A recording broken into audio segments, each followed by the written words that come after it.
ආයිබෝවන් අද අපි සූදානම් වන්නේ ජාතික අධ්‍යාපන ආයතනයේ මෙහෙවන ගුරුගෙදර අධ්‍යාපන වැඩසටහන් මාලාව ඔස්සේ තවත් අලුත් රසායන විද්‍යා පුනරීක්ෂණ පාඩමක් වෙත යමු වෙන්න. ඉතින් දුවේ පුතේ අද අපි සූදානම් වන්නේ ශක්ති විද්‍යාව කියන පාඩම යටතේ එන අභ්‍යාස කීපයක් සඳහා සූදානම් වෙන්න. ඉතින් අපි දන්නවා ශක්ති විද්‍යාව පාඩම සඳහා අපේ විෂය නිර්දේශයේ කාලච්ඡේද 46ක් පමණ වෙන් කරලා තියෙනවා. ඒ අනුව අපි දැනගන්න ඕනේ අපේ විභාග ප්‍රශ්න පත්‍රය සඳහා අපිට ලැබෙනවා බහුවර්ණ ප්‍රශ්න 4ක් පමණකුත් සමහර අවස්ථාවලදී ව්‍යුහගත රචනා ප්‍රශ්නයක කොටසකුත් සමහරක් විට රචනා ප්‍රශ්නයක කොටසකුත් අපිට ලැබෙනවා. ඉතින් දුවේ පුතේ අපි බලමු මේ පාඩම යටතේදී අපිට ලැබෙන රචනා ප්‍රශ්නයක් විසඳා ගැනීම සඳහා නිවැරදිව අපි හුරු වෙන්නේ කොහොමද කියලා. එතකොට දුවලා පුතාලා මේ දකින්නේ 2018 වර්ෂයේ අපිට ලැබුණු රචනා ප්‍රශ්නයේ 5 වෙනි ප්‍රශ්නයේ C කොටස. අපිට මේකේ දත්ත ලබා දීලා තියෙනවා එක් එක් විශේෂවල M ගණයේ M වායු O2 වායු O වායු MO2 වායු යන ප්‍රභේදවල සම්මත උත්පාදන එන්තැල්පි අගයන් ලබා දීලා ඉන්පසු අපෙන් ප්‍රශ්න කිහිපයක් අහලා තියෙනවා MO වායුවෙන් සහ ඔක්සිජන් වායුවෙන් MO2 වායු උත්පාදනයට අදාළ දත්තය අනුව MO ගේ සම්මත උත්පාදන එන්තැල්පිය ගණනය කිරීමටත් ඉන්පසු MO ගේ බන්ධන විඝටන එන්තැල්පිය ගණනය කිරීමටත් ඒකම MO2 වායුවේ MO බන්ධන විඝටන එන්තැල්පිය ගණනය කිරීම සහ හතරවෙනි ප්‍රශ්නය යටතේ ප්‍රතික්‍රියාවේ ස්වයංසිද්ධතාවය පෙරවීම පිළිබඳවයි අපෙන් ප්‍රශ්නය අහන්නේ. ඉතින් දුවේ පුතේ මුලින්ම අපි බලන්න ඕනේ මේ වගුවේ දත්ත ලබා දෙනකොට ඔයාලා දකිනවා මේකේ දෙන්නේ දත්තය සම්මත උත්පාදන එන්තැල්පිය. එතකොට සංකේතය මේ විදිහට ඔයාලා දකිනවා. එතකොට අපි දැනගන්න ඕනේ දත්ත ලබා දීමේදී ඇයි අපිට මේ සම්මත උත්පාදන එන්තැල්පිය එහෙම නැත්නම් සම්මත තත්ත්ව කියන වචනය අවධාරණය කරලා තියෙන්නේ කියලා. බලන්න දුවේ පුතේ මෙතන අපි දකිනවා අපි සලකනු ලබන රසායනික ප්‍රතික්‍රියාවක් සිදු කිරීමේදී ප්‍රතික්‍රියක සහ ඵල පවතින උෂ්ණත්වය හා පීඩනය මත එම ප්‍රතික්‍රියාවේ එන්තැල්පි විපර්යාසය රඳා පවතිනවා. එහෙමනම් අපි මේ ලෝකේ යම්කිසි තැනක ඉඳලා රසායනික ප්‍රතික්‍රියාවක් සිදු කරනකොට තවත් තැනක එම ප්‍රතික්‍රියාවම සිදු වුණොත් ඒ තැන උෂ්ණත්වය හා පීඩනය වෙනස් වුණොත් මොකද්ද වෙන්නේ? ප්‍රතික්‍රියාවේ එන්තැල්පි විපර්යාසය වෙනස් වෙනවා. ඒක නිසා අපි සලකනු ලබන රසායනික ප්‍රතික්‍රියාවක සලකනු ලබන එන්තැල්පි විපර්යාසයක් අර්ථ දැක්වීම සඳහා සම්මත තත්ත්ව හඳුන්වලා දීලා තියෙනවා. මෙතනදී අපි විශේෂයෙන්ම සැලකිලිමත් වෙනවා ප්‍රතික්‍රියක හා ඵල පවතින උෂ්ණත්වය හා පීඩනය කෙරෙහි. එතකොට අපි ඒ අනුව අර්ථ දක්වනු ලබන එන්තැල්පි විපර්යාසයක් සඳහා මේ ආකාරයට සම්මත තත්ත්ව අර්ථ දක්වලා තියෙනවා. අල දකිනවා අපි මෙතනදී පීඩනය ලෙස හඳුනාගන්නේ සම්මත පීඩනය ලෙස 1 වැඩි කිරීම 10/5 පැස්කල් පීඩනය. ඒ එක්කම විශේෂයෙන් උෂ්ණත්වය සඳහන් කරලා නැත්නම් අපි උෂ්ණත්වය ලෙස කෙල්වින් 298.15 සලකනවා. හෙවත් කාමර උෂ්ණත්වය සෙල්සියස් 25 අපි සලකනවා. එතකොට අපි මේ සංකේතාත්මකව සම්මත එන්තැල්පි විපර්යාසය මේ ආකාරයෙන් පෙන්වනු ලබනවා.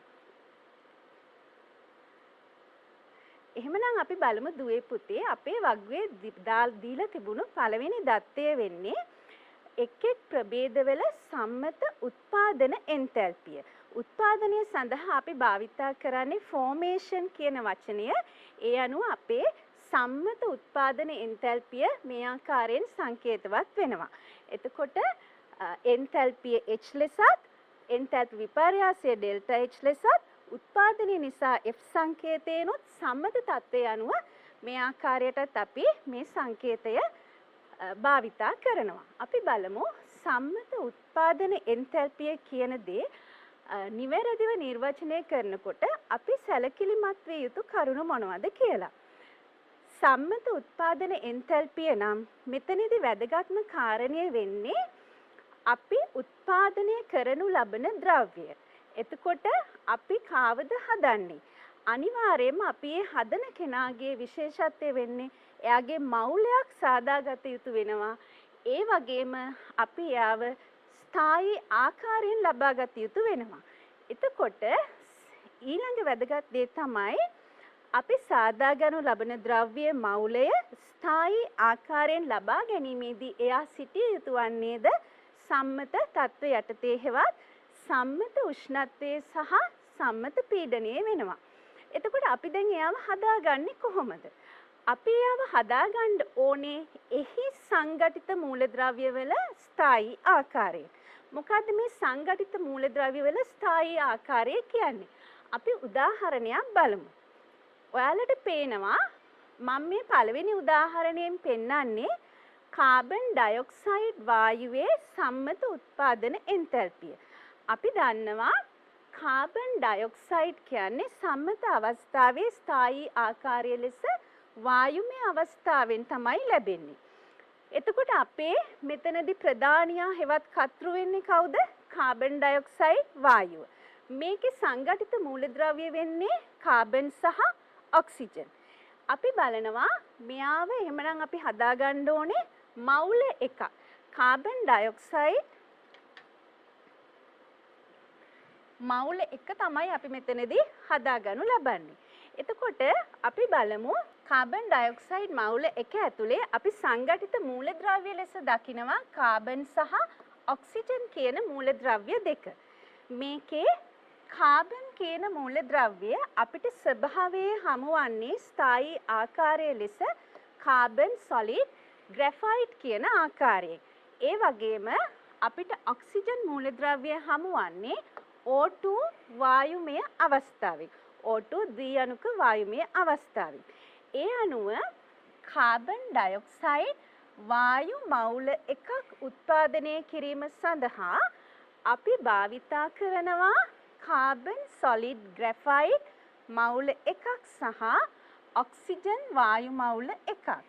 එතකොට මේකේ සම්මත උත්පාදන එන්තැල්පි වීම සඳහා අපි නැවත සකස් කරගමු වාක්‍යය සම්මත උෂ්ණත්වයේ සහ පීඩනයේ ඇති කාබන් සොලිඩ් ග්‍රැෆයිට් මවුල එකක් සම්මත උෂ්ණත්ව පීඩනයේ ඇති ඔක්සිජන් මවුල එකක් සමග ප්‍රතික්‍රියා වීමෙන් සම්මත උෂ්ණත්ව පීඩනයේ ඇති කාබන් ඩයොක්සයිඩ් මවුල එකක් සෑදීමේදී සිදුවන එන්තැල්පි විපර්යාසය අපි ඒ අනුව කාබන් ඩයොක්සයිඩ්හි සම්මත උත්පාදන එන්තැල්පිය ලෙස හඳුනා ගන්නවා. අපි තවත් සරල උදාහරණයක් බලමු. මේ අපි දකින්නේ H2O ලික්විඩ්ගේ සම්මත උත්පාදන එන්තැල්පිය. දැන් බලන්න H2O සම්මතයේදී අපිට හම්බ වෙන්නේ ද්‍රව අවස්ථාවේ. අපි උත්පාදනය කරනු ලබන්නේ H2O ලික්විඩ්. එයාගෙන් අපි හදාගන්නේ මවුල එකක්. මොකද අපි මෙතනදී කතා කරන්නේ H2O ලික්විඩ් සම්මත උත්පාදනයේ එන්තැල්පිය අනුව H2O ලික්විඩ් මවුල එකක් උත්පාදනය කිරීම. ඊළඟට අපි බලමු මෙහි සංඝටිත මූලද්‍රව්‍ය එකක් තමයි හයිඩ්‍රජන්. හයිඩ්‍රජන් අපිට ස්වභාවයෙන් හමු වෙන්නේ ද්විඅණුක H2 ආකාරයෙන් වායු අවස්ථාවේ. ඒ වගේම අනෙක් සංඝටිත මූලද්‍රව්‍ය තමයි ඔක්සිජන්. ඔක්සිජන් අපිට ස්වභාවයෙන් හමුවන්නේ O2 ද්විඅණුක වායුමය ආකාරය. එතකොට හයිඩ්‍රජන් සහ ඔක්සිජන් මගින් සමන්විත මේ H2O ලික්විඩ් මවුල එකක් නිෂ්පාදනය කිරීම සඳහා අපි ප්‍රතික්‍රියාව තුලිත කිරීමේදී ඔක්සිජන් O2 යන්න භාගයෙන් වැඩි කරගත යුතු වෙනවා. ඒ අනුව අපි අර්ථ දක්වනවා සම්මත උෂ්ණත්ව පීඩනයේ ඇති හයිඩ්‍රජන් වායු මවුල එකක් සම්මත උෂ්ණත්ව පීඩනයේ යටතේ ඇති ඔක්සිජන් වායු මවුල භාගයක් සමග ප්‍රතික්‍රියා වෙලා සම්මත උෂ්ණත්ව පීඩනයේ යටතේ ඇති ජලය මවුල එකක් සෑදීමේදී සිදුවන එන්තැල්පි විපර්යාසය H2O ලික්විඩ්හි සම්මත උත්පාදන එන්තැල්පිය ලෙස. අපි තව පුංචි වෙනස් උදාහරණයක් දිහා හැරිලා බලමු. මේ තියෙන්නේ C6H12O6 කෙවත් ග්ලූකෝස්. ග්ලූකෝස් අපිට හම්බ වෙන්නේ ස්වභාවයේ ඝන අවස්ථාවේ. එහෙමනම් අපි නිෂ්පාදනය කරන හෙවත් උත්පාදනය කරන ද්‍රව්‍ය අපි ලබාගත යුතු වන්නේ එයාගේ ස්ථායී ආකාරය. එතකොට C6H12O6 ඝන අවස්ථාව තමයි අපි මෙතනදී ලබා ගන්නේ. අපි බලමු මේ සංඝටකයේ සංඝටිත මූලද්‍රව්‍ය මොනවද කියලා. අපි දකිනවා මෙතනදී කාබන් හම්බ වෙනවා, හයිඩ්‍රජන් හම්බ වෙනවා, ඔක්සිජන් හමු වෙනවා. එතකොට කාබන් අපිට ස්වභාවයේ කාබන් සොලිඩ් ග්‍රැෆයිට් ලෙසත්, හයිඩ්‍රජන් H2 අණුව ලෙසත්, ඔක්සිජන් O2 අණුව ලෙසත් අපිට ලැබෙනවා. සූත්‍රය අනුව මෙහි මවුල එකක් නිෂ්පාදනය කිරීම සඳහා කාබන් සොලිඩ් ග්‍රැෆයිට් මවුල 6ක් අවශ්‍ය වෙනවා. H12 අණුව හයිඩ්‍රජන් වායු මවුල 6කුත්, O6 අණුව ඔක්සිජන් වායු මවුල 3කුත් අපිට මෙතනදී අවශ්‍ය වෙනවා. ඒ අණුව සම්මත තත්ත්වය යටතේ ඇති කාබන් සොලිඩ් ග්‍රැෆයිට් මවුල 6ක්, හයිඩ්‍රජන් වායු මවුල 6ක් සහ ඔක්සිජන් වායු මවුල 3ක් ප්‍රතික්‍රියා වීමෙන් ග්ලූකෝස් මවුල එකක් උත්පාදනය වීමේදී සිදුවන එන්තැල්පි විපර්යාසය අපි ග්ලූකෝස්හි සම්මත උත්පාදන එන්තැල්පිය ලෙස හඳුන්වනු ලබනවා.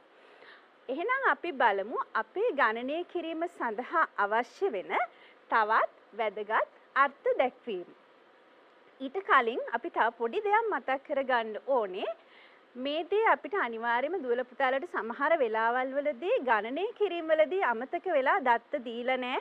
එහෙම නැත්නම් දත්ත නැහැ කියලා කලබල වෙන අවස්ථාවක්.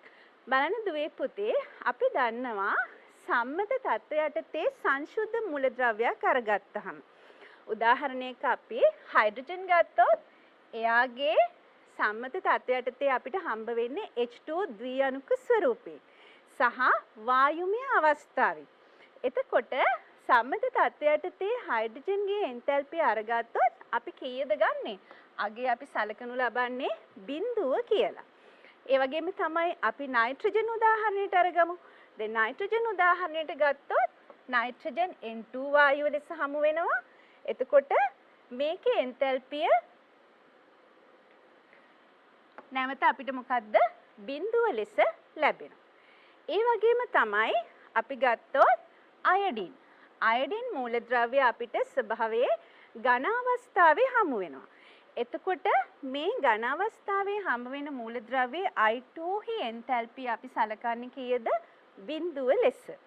ඒ වගේම තමයි සෝඩියම් වගේ මූලද්‍රව්‍යයක් අරගත්තොත් සෝඩියම්ගේ උත්පාදන එන්තැල්පිය අපි 0 ලෙස සලකනු ලබනවා.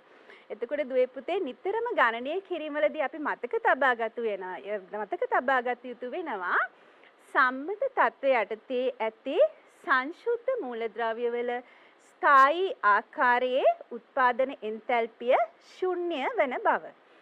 හොඳයි. එහෙනම් අපි බලමු අපේ ගණනය කිරීම සඳහා අවශ්‍ය වෙන ඊළඟ දත්තය. මෙතන අපි සඳහන් කරන්නේ අපේ ගණනය කිරීමවලදී නිතර අපි භාවිතා කරන අර්ථ දැක්වීම සම්මත දහන එන්තැල්පිය. දහනය සඳහා අපි කම්බෂන් කියනවා. ඒ අනුව මෙතන අපි සංකේතය ළඟ C අකුර පාවිච්චි කරනවා. එන්තැල්පිය H, එන්තැල්පි විපර්යාසය ඩෙල්ටා H, දහනය නිසා C, සම්මත තත්ත්ව අනුව මේ ලෙස අපේ සංකේතය සකස් කරගනු ලබනවා. හරි. මෙතනදී වැදගත් වෙන්නේ කවුද? දැන් දහන එන්තැල්පිය නම් අපේ ප්‍රධානියා හෙවත් කර්තෘ වෙන්නේ දහනය කරනු ලබන සංයෝගය. දහනය කරනු ලබන කෙනාගේ අපි අනිවාර්යයෙන්ම සලකන්න ඕනේ කොච්චරක්ද? දහනය කරනු ලබන්නේ මවුල එකක්. සංයෝගයේ මූලද්‍රව්‍ය ඕනෑම දෙයක මවුල එකක් තමයි අපි දහනය කරන්නේ. ඒ වගේම එයා සිටිය යුතු වෙනවා සම්මත තත්ත්ව යටතේ. දැන් සම්මත තත්ත්වය යටතේ ඇති මූලද්‍රව්‍යයක එහෙම නැත්නම් සංයෝගයක මවුලයක් දහනය වුණාම අපිට දහන ඵල ලෙස ලැබෙන්නේ සංයෝගයේ සංඝටිත මූලද්‍රව්‍ය වලට අදාළ වූ සංයෝගයක්. ඒතර ඒ අනුව ඔක්සිජන් අපිට වැඩිමනත් ප්‍රමාණයක් මෙතනදී අවශ්‍ය වෙනවා. අපි ඒ අනුව අර්ථ දැක්වීම නැවත සකස් කරලා බලමු.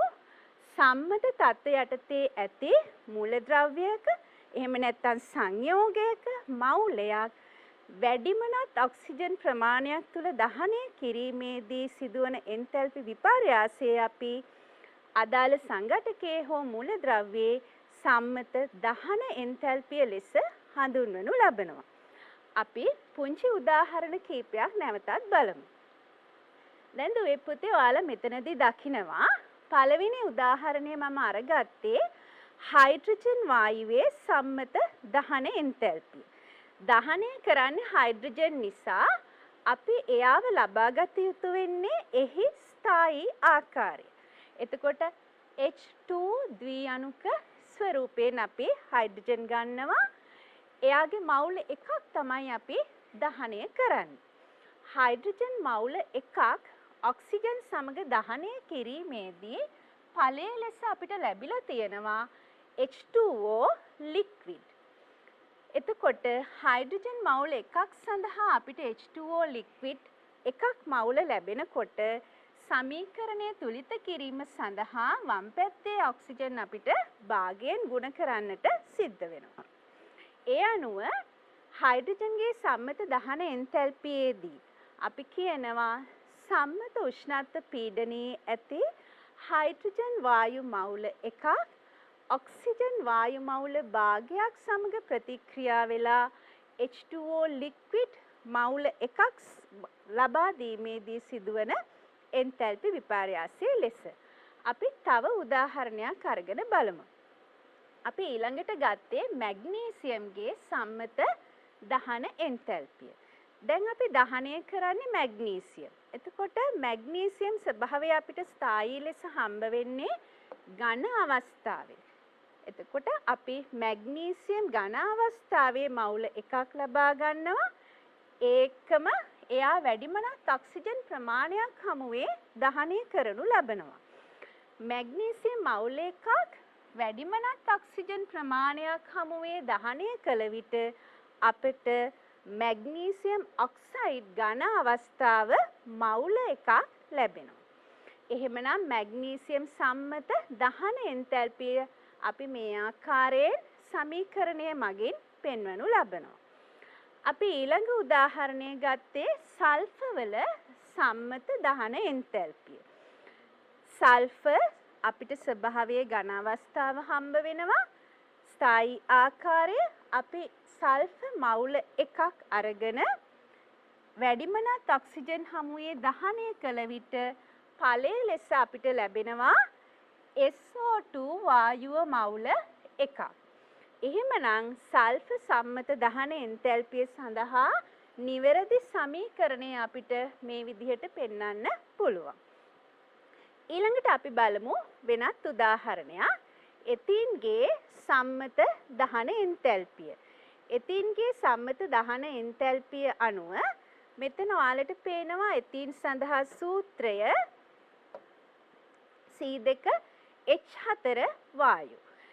C2H4 වායුව සමන්විත වෙන්නේ කාබන් සහ හයිඩ්‍රජන් කියන සංඝටිත මූලද්‍රව්‍ය වලින්. C2H4 වායු මවුලයක් වැඩිමනත් ඔක්සිජන් හමුවේ දහනය කිරීමේදී අපිට ඵල දෙකක් ලැබෙනවා. එකක් තමයි කාබන් ඩයොක්සයිඩ් වායුව, අනික තමයි H2O liquid. C2H4 වායු මවුල එකක් දහනය කිරීමේදී කාබන් ඩයොක්සයිඩ් මෙතනදී වායු මවුල දෙකක් ලැබිය යුතු වෙනවා.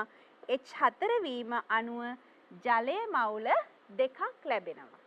එතකොට සමීකරණය තුලිත කරනකොට අපිට ඔක්සිජන් සඳහා වම් පැත්ත 3ෙන් ගුණ කරන්න සිද්ධ වෙනවා. ඒ අනුව එතීන්ගේ සම්මත දහන එන්තැල්පිය අපි අර්ථ දක්වනවා C2H4 වායු මවුල එකක් ඔක්සිජන් හමුවේ වැඩිමනත් ඔක්සිජන් හමුවේ සම්පූර්ණයෙන්ම දහනය වෙලා මේ විදිහට කාබන් ඩයොක්සයිඩ් සහ ජලය ලබා දෙන බව.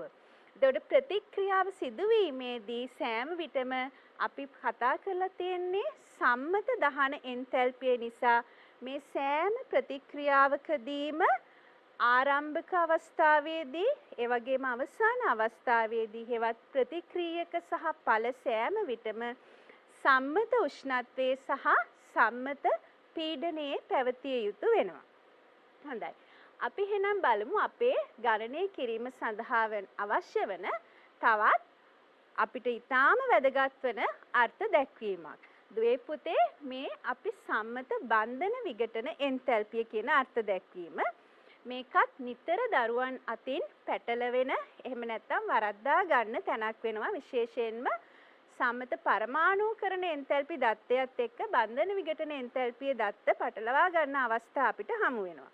ඒක නිසා මේ ගැන අපි විශේෂයෙන් අවධානය යොමු කරමු. දැන් මෙතන අපේ අර්ථ දැක්වීම වෙන්නේ සම්මත බන්ධන විඝටන එන්තැල්පිය. එතකොට බන්ධන විඝටනයේ බොන්ඩ් ඩිසෝෂියේෂන් කියන අර්ථය අනුව මෙතන අපි D අකුර පාවිච්චි කරලා තියෙනවා. හරි. දැන් එහෙනම් අපි බලමු අර්ථ දැක්වීම හැදිලා තියෙන විදිහ. බන්ධන මවුලයක් විඝටනය කරමින් සම්මත අවස්ථාවේ ඇති. මෙන්න මේ දේ වැදගත්. සම්මත අවස්ථාවේ ඇති. ඊළඟට වායුමය විශේෂයක්. සම්මත අවස්ථාවේ ඇති වායුමය විශේෂයක්. සම්මත අවස්ථාවේ ඇති වායුමය මූලද්‍රව්‍යවල සංරචක බවට විඝටනය වීමේදී සිදුවන එන්තැල්පි විපර්යාසය අපේ මේ අනුව සම්මත බන්ධන විඝටන එන්තැල්පිය ලෙස හඳුන්වනු ලබනවා. එහෙමනම් බන්ධන විඝටන එන්තැල්පිය කියවපු ගමන්ම අපේ ඔළුවේ මනසේ නිරන්තරයෙන්ම මතක තබා ගත යුතු වන ප්‍රධානම කරුණ වෙන්නේ අපි බන්ධන විඝටනය කරන්නේ වායුමය ප්‍රභේදයෙන්. ඒ වගේම අපි ඵල ලෙස ලබා ගන්නේ වායුමය ප්‍රභේද. ඒතකොට බන්ධන කැඩීම අනුව අපිට වායුමය පරමාණු හෝ එහෙම නැත්නම් අදාළ සංඝටකය කැඩීමෙන් ලැබෙන අතරමැදි වායුමය ප්‍රභේදයක් ලැබෙනවා. අපි උදාහරණය බලමු. මේ තියෙන්නේ අපි ඔක්සිජන් වායුවේ සම්මත බන්ධන විඝටන එන්තැල්පිය නිවැරදිව පෙන්වනු ලබන ආකාරය. ඔක්සිජන් බන්ධනය විඝටනය කිරීම සඳහා අපි O2 වායුමය අවස්ථාව ලබා ගත යුතු වෙනවා. එතකොට අපි විඝටනය කරන්නේ බන්ධන මවුල එකක්. ඒක ඊටාම වැදගත්. බන්ධනය විඝටනය කරනකොට බන්ධන මවුල එකක් විඝටනය වෙනවා. ඒ අනුව අපිට මෙතනදී ලැබෙනවා ඔක්සිජන් වායුමය පරමාණු මවුල දෙකක්. එතකොට මං ඉස්සෙල්ලත් ඔයාලට මතක් කරා මේ දත්තේ සමහර විට දරුවෝ පටල ගන්නවා සම්මත පරමාණුකරණ එන්තැල්පියේ දත්තේ සමග.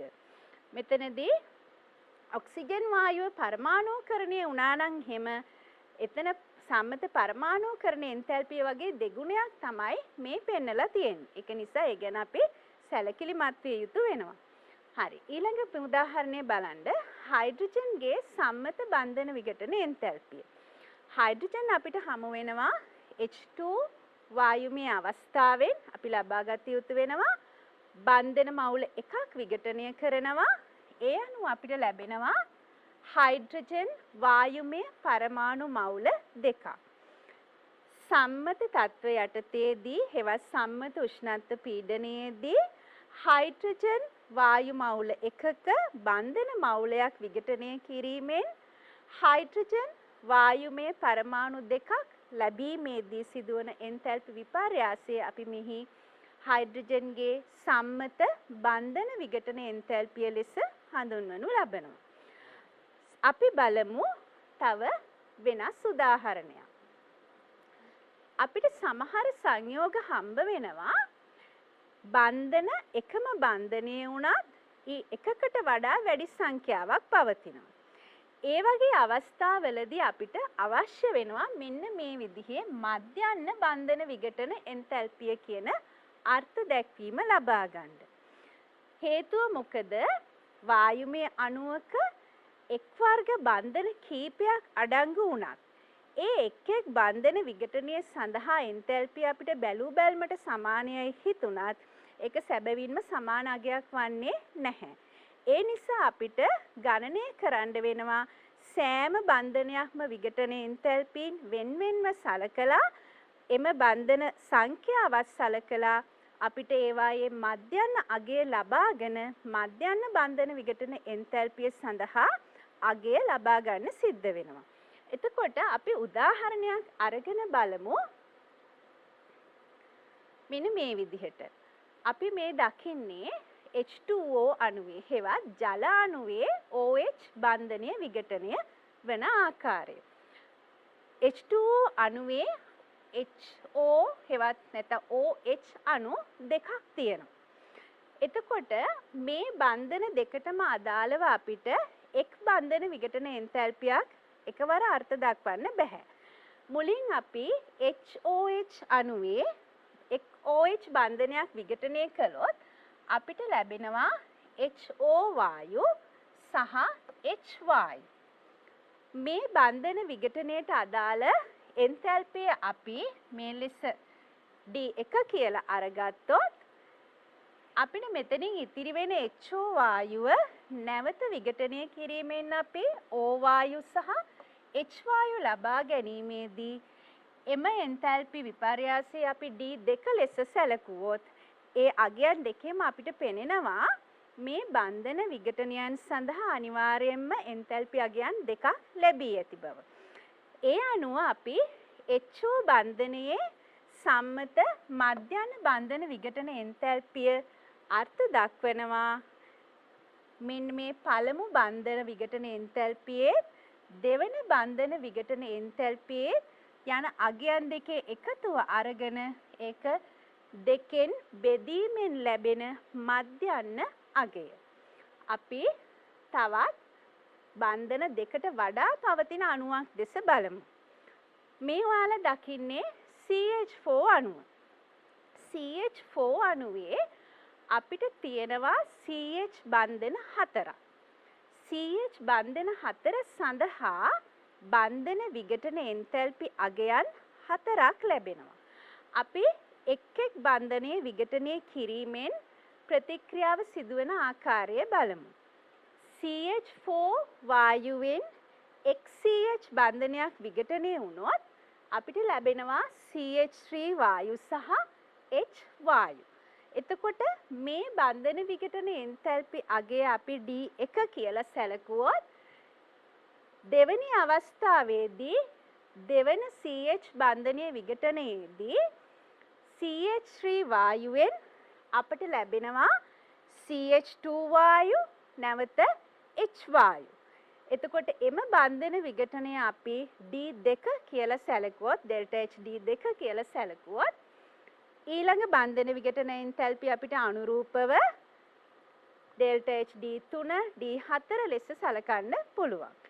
එහෙමනම් අවසානයේ අපිට CH4 අණුව සම්පූර්ණයෙන්ම විඝටනය වීමෙන් ලැබිලා තියෙනවා කාබන් වායුමය පරමාණු මවුල 1ක් සහ හයිඩ්‍රජන් වායුමය පරමාණු මවුල 4ක්. මේ අවස්ථාවට පැමිණීමේදී CH4 අණුවේ CH බන්ධන 4ක් විඝටනය වීම සිදු වුණා. ඒ අණුව CH4 වායුවේ CH සම්මත මධ්‍යන බන්ධන විඝටන එන්තැල්පිය ලබා ගැනීම සඳහා අපි ඉහත සියලු බන්ධන විඝටන එන්තැල්පීන් අගයන්ගේ එකතුව රැගෙන එය බන්ධන සංඛ්‍යාවෙන් මෙතනදී නම් බන්ධන 4ක් පවතින නිසා 4න් බෙදීමෙන් අපිට CH4 සඳහා සම්මත මධ්‍යන බන්ධන විඝටන එන්තැල්පි අගය ලබා ගන්න පුළුවන්. එතකොට අපේ ගැටලුව දෙස අපි නැවතත් යමු වෙමු. අපිට ලැබිලා තියෙන්නේ 2018 පස්වෙනි ප්‍රශ්නයේ C කොටස යටතේ M ගණයේ උත්පාදන එන්තැල්පිය බිඳුව බව සඳහන් කරලා තියෙනවා. M වායුවේ උත්පාදන එන්තැල්පිය 800යි. ඔක්සිජන් වායුවේ එන්තැල්පිය බිඳුවයි. O වායුවේ උත්පාදනය 249.2යි. MO2 වායුවේ උත්පාදනය ඍණ 400යි කියලා දීලා තියෙනවා. ඒකකයේ බලන්න අපිට හැම වෙලේම විභාග ප්‍රශ්නයේදී ඒකකය ලැබෙන්නේ කිලෝ ජූල් මවුලයට ලෙස. එහෙමනම් අපි දැන් උත්පාදන එන්තැල්පිය පිළිබඳව කතා කරපු නිසා අපි මේ ගැටලුව විසඳීමට යමු වෙමු. පළවෙනි ප්‍රශ්නය. අපිට පළමු ප්‍රශ්නයෙන් ලැබෙන්නේ MO වායුව ඔක්සිජන් වායුව සමග ප්‍රතික්‍රියා වෙලා MO2 වායුව සෑදීමට අදාළ එන්තැල්පි විපර්යාසය දීලා තියෙනවා.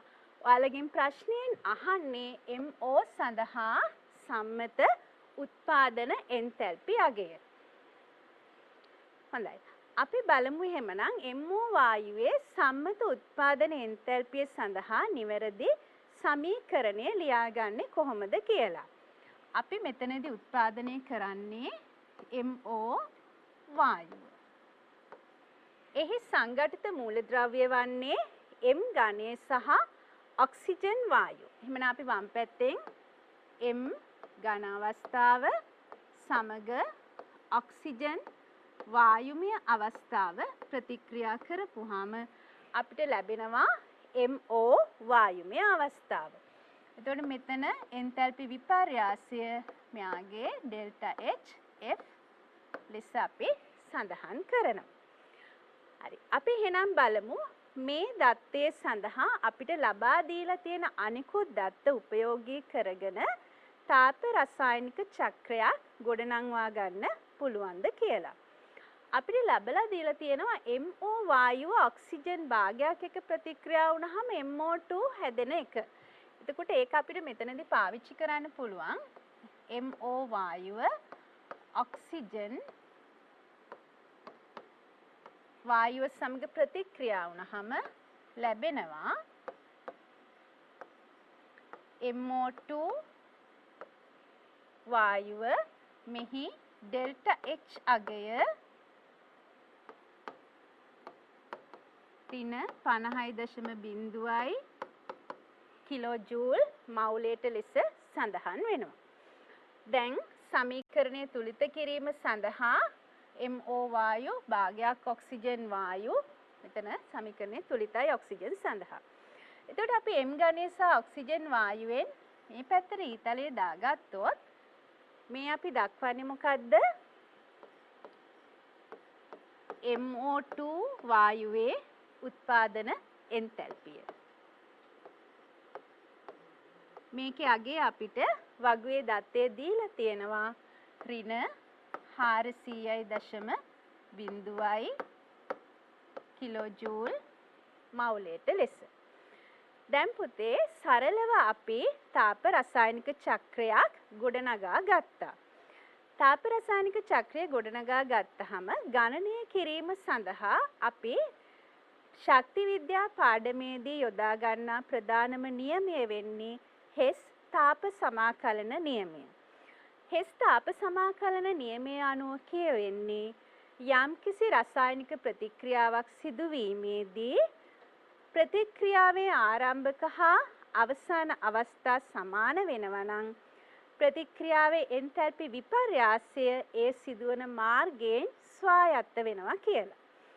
මේ තාප රසායනික චක්‍රයේදී ඔයාලා දකිනවා M ඝනය ඔක්සිජන් වායුව එක්ක ප්‍රතික්‍රියා වෙලා MO වායුව සහ භාගයක් O2 වායුව ලබා දීලා ඉන්පසු එයා නැවතත් MO වායුව ඔක්සිජන් වායු මවුල භාගය සමග ප්‍රතික්‍රියාවෙන් MO2 වායුව ලබා දීලා තියෙනවා. එතකොට මේක අපිට හඳුනා ගන්න පුළුවන් මේ එක මාර්ගයක් ලෙස. ප්‍රතික්‍රියක සිට ඵල ලෙස ළඟා වෙන එක් මාර්ගයක් ලෙස. එතන අපි මේ පැත්තෙන් නැවත බැලුවොත් M ඝනය ඔක්සිජන් වායුව සමග ප්‍රතික්‍රියා වෙලා අපිට ලැබෙනවා MO2 වායුව. එතන මේ අපි දකින්නේ මේ ප්‍රතික්‍රියාව සිදුවෙන අනෙක් මාර්ගය. හෙස් තාප සමාකලන නියමයේ අනුව ප්‍රතික්‍රියකවල සහ ඵලවල අවස්ථාව එකම වෙනවා නම් ප්‍රතික්‍රියාව සිදුවන මාර්ගයෙන් එන්තැල්පි විපර්යාසය ස්වායත්ත වෙනවා. ඒ අනුව අපිට මෙතනදී හෙස් නියමයෙන් ලියා දක්වන්න පුළුවන් මෙහි ඩෙල්ටා H F θ අපිට දීලා තියෙන හොයන්න යන ප්‍රතික්‍රියාව ධන. අපිට මේ විදිහට සමීකරණය පෙන්වන්න පුළුවන්. ඩෙල්ටා HF ධන ඩෙල්ටා H ඍණ 50ක් සඳහා ලැබෙන අගයේ එකතුව සමාන වෙනවා MO2 වායුවේ උත්පාදන එන්තැල්පි අගයට. එමනම් අපිට හොයන්න තියෙන්නේ MO වායුවේ සම්මත උත්පාදන එන්තැල්පිය.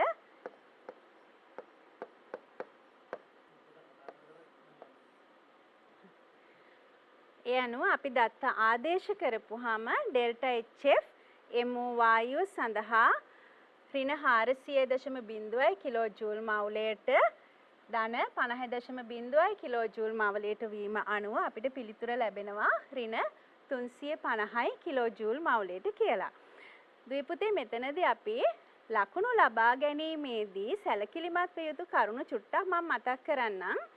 තාප රසායනික චක්‍රය නිර්මාණය කිරීමේදී හැම විටම අපි සැලකිලිමත් විය යුතු වෙනවා. හැම ප්‍රතික්‍රියකයකම සහ ඵලයකම භෞතික අවස්ථාව සඳහන් කිරීම. එහෙම නැති වුණොත් ඔයාලට ලකුණු අහිමි වෙනවා. මොකද තාප රසායන හේවත් ශක්ති විද්‍යාව අනුව ප්‍රතික්‍රියක සහ ඵලවල භෞතික අවස්ථාව ඉතාමත්ම වැදගත් වෙනවා.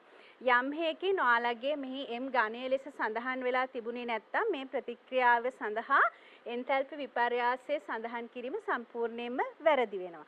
ඒ අනුව ඔයාලට මුළු චක්‍රය සඳහාම සමහර විට ලකුණු නොලැබී යන්න පුළුවන්. ඒ වගේම තමයි මේ එන්තැල්පි විපර්යාසය ප්‍රකාශ කිරීමේදී සෑම විටම සැලකිලිමත් විය යුතු වෙනවා ඒකකය සටහන් කිරීම. ඒකම හෙස් නියමයේ අනුව තාප රසායනික චක්‍රයට දත්ත ආදේශ කරන විටත් සෑම අවස්ථාවකදීම අදාළ සංඛ්‍යාව සමග ඒකකය සඳහන් කිරීමට ඔයාලා මතක තියාගන්න ඕනේ.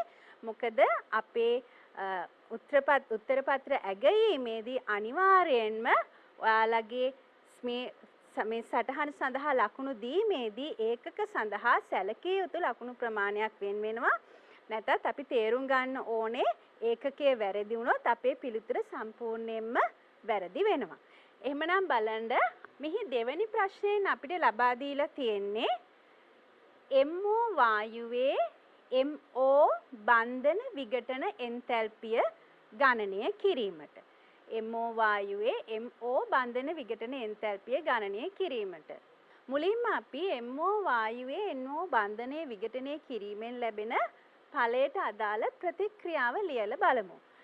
MO බන්ධනයේ විඝටනය වුණොත් අපිට ලැබෙනවා M වායු සහ O වායු. අපි බලමු අපිට දීලා තියෙන දත්ත අනුව අපිට දීලා තියෙනවා M වායුවේ උත්පාදන එන්තැල්පිය 800.0 කිලෝ ජූල් මවුලයට කියලා.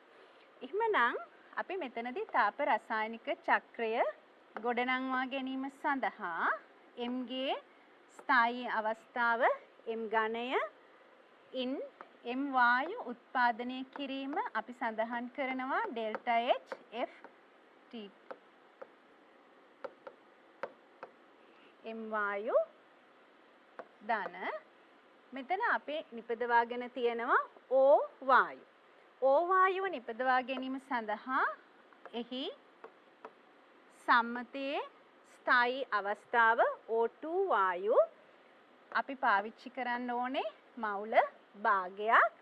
ඒ අනුව අපිට ලැබෙනවා O වායු පරමාණු මවුල 1ක්. එතකොට ඊට අදාළ එන්තැල්පි විපර්යාසය නම් මෙතන දීලා තියෙන්නේ 249.2යි. මේ අපි සඳහන් කරන්නේ ඩෙල්ටා H F O වායු. දැන් අපි M ඝනය සහ භාගයක් O2 වායු මවුල භාවිතයෙන් MO වායුව උත්පාදනය කරන දිශාවට ඊතලයේ දැම්මොත් මේ අපි පෙන්වන්නේ මොකද්ද? මේ අපි පෙන්වන්නේ සම්මත අවස්ථාවේ ඇති M ඝනය සම්මත අවස්ථාවේ ඇති ඔක්සිජන් වායුව මගින් MO වායුව උත්පාදනය කිරීමට අදාළ එන්තැල්පිය. ඒක අපේ කලින් ගණනය කිරීමේදී ලබාගත්තා MO වායුවේ උත්පාදන එන්තැල්පිය අපිට ආව කීයද? ඍණ 350යි කිලෝ ජූල් මවුලයට කියලා. මේ අගය ඍණ 350යි කිලෝ ජූල් මවුලයට වෙනවා. එහෙමනම් අපි දැන් හදාගෙන තියෙනවා තාප රසායනික චක්‍රයක්. මේ තාප රසායනික චක්‍රයේ M ඝනය සහ ඔක්සිජන් වායුව මගින් M වායුව සහ O වායුව ලබා දීලා තියෙනවා එක් මාර්ගයකදී, අනෙක් මාර්ගයේදී M ඝනය සහ ඔක්සිජන් වායුව මගින් MO වායුව ලබා දීලා ඉන්පසු නැවත එය M වායුව සහ O වායුව බවට විඝටනය වෙලා තියෙනවා. එතකොට මෙතන මෙන්න මේ ඩෙල්ටා H අගය තමයි අපේ බලාපොරොත්තු වෙන පිළිතුර වන්නේ. අපි මේ තාප රසායනික චක්‍රය සඳහා හෙස් නියමය භාවිතා කළොත්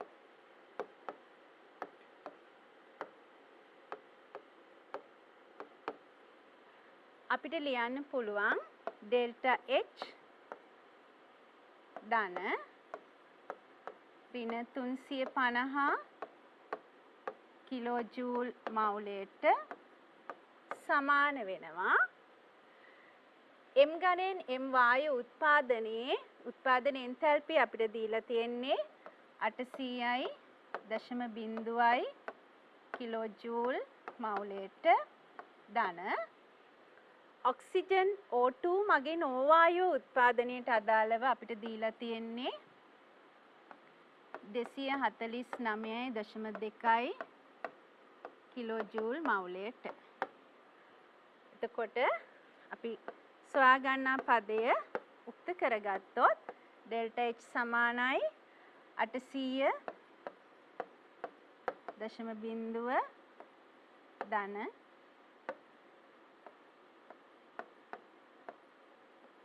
249.2 කිලෝ ජූල් මවුලයට ඍණ 350 මේ පැත්තට එනකොට ධන 350 කිලෝ ජූල් මවුලයට ඒ අනුව ඩෙල්ටා H සඳහා අපිට ලැබෙනවා 1399.2යි කිලෝ ජූල් මවුලයට. එහෙනම් බලන්න අපි හෙස් තාප සමාකලන නියමයේ අනුව මෙතනදී භාවිතා කළා ඍණ 350 ධන ඩෙල්ටා H සමාන වෙනවා M ඝනයෙන් M වායුව උත්පාදනයට අදාළ උත්පාදන එන්තැල්පිය අගය සහ O2 වායුවෙන් O වායුව උත්පාදනය කිරීමට අදාළ උත්පාදන එන්තැල්පිය අගයට. හෙස් තාප සමාකලන නියමයට මේ දත්ත ආදේශ කරලා අපි පිළිතුර ලබා ගත්තා.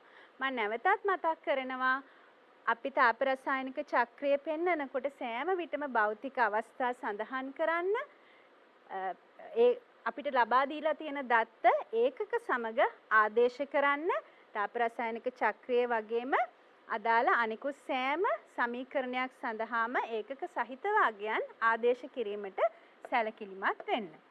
එහෙමනම් අපි බලමු මේකේ ඊළඟ ගැටලුව. ඊළඟට අපිට ලබා දීලා තියෙන්නේ MO2 අරගෙන එහි MO බන්ධන විඝටන එන්තැල්පිය ගණනය කිරීම. මේ සඳහාත් අපි MO2 වායු MO බන්ධන විඝටන එන්තැල්පියට අදාළ සමීකරණ අපි ලියලා බලමු. MO2 වායුවෙන් MO බන්ධන විඝටනය වුණොත් අපිට ලැබෙන්න ඕනේ M වායු සහ දෙකක් O වායු. මෙතනදී දුවේ පුතේ සැලකිලිමත් විය යුතු කරුණක් තියෙනවා. MO2 වායුවෙන් M වායු සහ දෙකක් O වායු සෑදෙනකොට MO බන්ධන කීයක් විඝටනය වෙනවද? ඕක බොහෝ විට මේ අවුරුද්දේ මේ දරුවන් අතින් මගහැරුණු කාරණයක් වුණා. ඒක නිසා ඒ කරුණු ගැන සැලකිලිමත් වෙන්න ලකුණු අහිමි වුණා ගොඩක් දරුවන්ට. මෙතනදී බන්ධන දෙකක් විඝටනය වෙලා තියෙනවා. එහෙමනම් අපි මෙතන ලිව්වොත් MO බන්ධනය වගේ දෙගුණයක් තමයි මෙතන බන්ධන විඝටන එන්තැල්පිය වෙන්නේ. MO බන්ධන දෙකක් කැඩෙනවා. ඊළඟට අපි බලමු දීලා තියෙන දත්ත මේකත් එක්ක මේ බන්ධන විඝටන එන්තැල්පි අගයත් එක්ක සම්බන්ධ කරගන්න. අපිට නැවතත් M හි උත්පාදන එන්තැල්පිය සහ ඔක්සිජන් හි උත්පාදන එන්තැල්පිය තාප රසායනික චක්‍රයේ ගොඩනැංවීම සඳහා යොදා ගන්න පුළුවන්. එහෙමනම් M ඝනය M වායුව උත්පාදනය කිරීම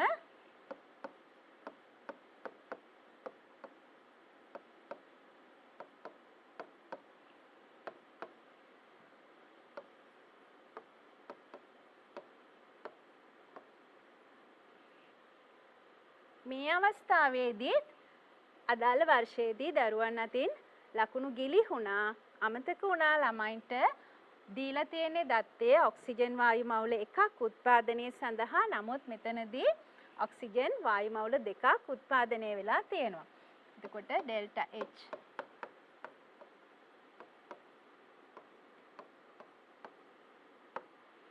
දෙකක් ලෙස අපි සඳහන් කරන්න ඕනේ. අපි M ඝනයේ සහ ඔක්සිජන් වායුවේ සිට මේ විදිහට ඊතලයේ දාගත්තොත් දැන් අපි දකින්නේ මොකද්ද? M ඝනය සහ O2 වායුව මගින් MO2 වායුව සෑදීම. එතකොට මේ එන්නේ ඩෙල්ටා H F MO2 වායුව උත්පාදනය වීම. හොඳයි. එහෙනම් අපි බලමු මේ සඳහා තාප රසායනික චක්‍රය ගොඩනංවා ගැනීම. මං හිතනවා ඔයාලට දැන් ඒක ටිකක් පුරුදු ඇති. ඒ අනුව මේ තියෙන්නේ M ඝනයේ ඔක්සිජන් වායුව මගින් MO2 වායුව ලැබුණා. MO2 වායුවෙන් M සහ M වායු සහ දෙකක් O වායු ලැබුණා. මේ තාප රසායනික චක්‍රයේ එක් මාර්ගයක්. M ඝනයෙන් M වායුව ලැබෙනවා. O2 වලින් දෙකක් O වායු මවුල ලැබෙනවා. මේ තියෙන්නේ අනිකුත් මාර්ගය. එමනම් හෙස් තාප සමාකලන නියමය අපි ආදේශ කරොත් ඩෙල්ටා H F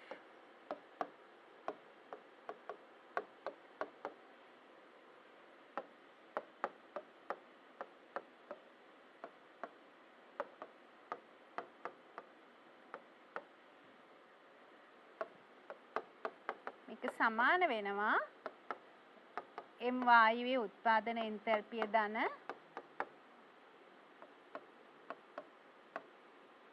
O වායුවේ උත්පාදන එන්තැල්පිය වගේ දෙගුණයකට. එතකොට අපි මේ අපේ සෙවීමට අවශ්‍ය පදය උක්ත කරගමු.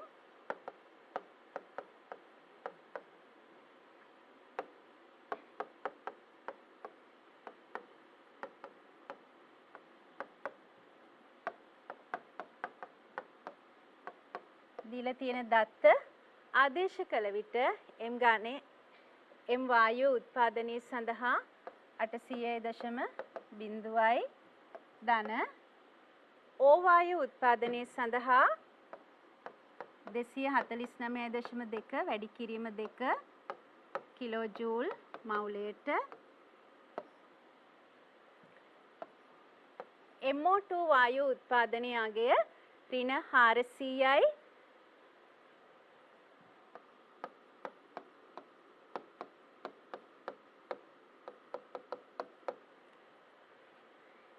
ඒ අනුව අපිට මෙතනදී පිළිතුරු ලෙස ලැබෙනවා 1698.4යි කිලෝජූල් මවුලයට.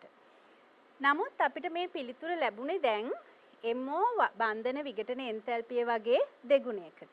එහෙමනම්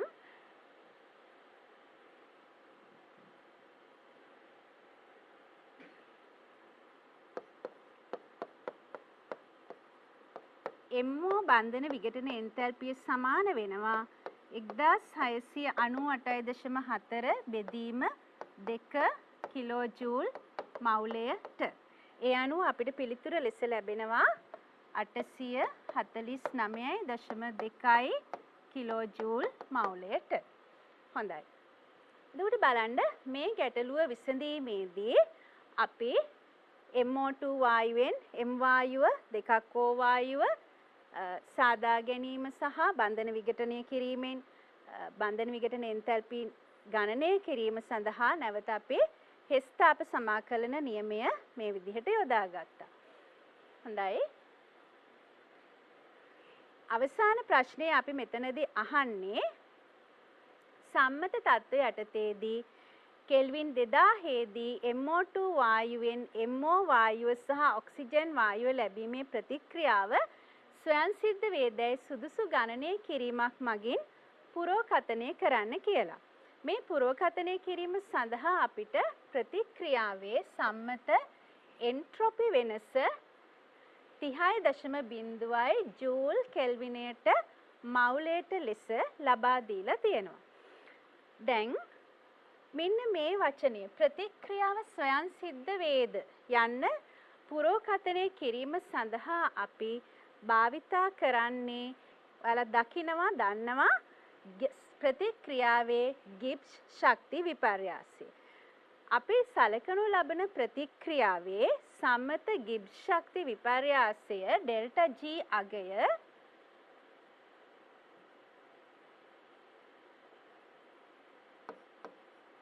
ඩෙල්ටා G අගය බිඳුවට වඩා කුඩා වෙනවා නම් අපි කියනවා ප්‍රතික්‍රියාව ස්වයංසිද්ධ වෙනවයි කියලා. එහෙමනම් අපිට මේ පුරෝකථනය කිරීම සඳහා ප්‍රතික්‍රියාවට අදාළ ගිබ්ස් ශක්ති විපර්යාසය ගණනය කරන්න වෙනවා. ගිබ්ස් ශක්ති විපර්යාසය ගණනය කිරීම සඳහා අපි භාවිතා කරන්නේ සමීකරණය ඩෙල්ටා G සමානයි delta H minus T delta S කියන සම්බන්ධතාවය. මෙහි ඩෙල්ටා G කියන්නේ ප්‍රතික්‍රියාවේ ගිබ්ස් ශක්ති විපර්යාසය, ඩෙල්ටා H කියන්නේ එන්තැල්පි විපර්යාසය, T කියන්නේ තාපගතික උෂ්ණත්වය, ඩෙල්ටා S කියන්නේ ප්‍රතික්‍රියාවේ එන්ට්‍රොපි වෙනස. එහෙමනම් අපි ඩෙල්ටා G ගණනය කිරීම සඳහා ලබා දීලා තියෙන දත්ත ආදේශ කරලා බලමු. කලින් අපි මෙහි ඩෙල්ටා H ගණනය කරා. උෂ්ණත්වය මෙතනදී දීලා තියෙන්නේ කෙල්වින් 2000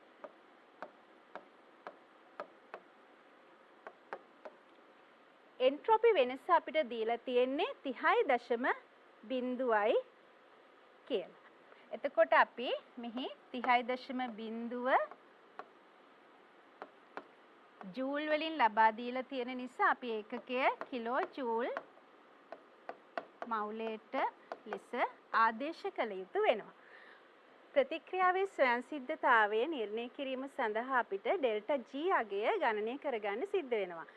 ඩෙල්ටා G ගණනය කිරීම සඳහා අපි ඩෙල්ටා G සමානයි delta H minus T delta S කියන සම්බන්ධතාවය භාවිතා කරනවා.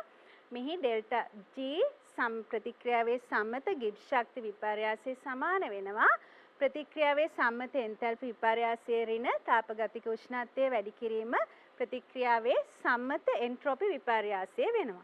එතකොට මේකේ අපි මේ ප්‍රතික්‍රියාවට අදාළ එන්තැල්පි විපර්යාසය කලින් අපිට දත්තේ ලබා දීලා තියෙනවා. නමුත් දත්තේ ලබා දීලා තියෙන්නේ MO2 වායුවෙන් MO වායුව සහ භාගයක් O2 සෑදීම නෙවෙයි ප්‍රතික්‍රියාව අපිට අනිත් පැත්තටයි දීලා තියෙන්නේ. එතකොට එතනදී ලබා දීලා තිබුණේ දත්තේ ඍණ 50 කිලෝ ජූල් මවුලයට.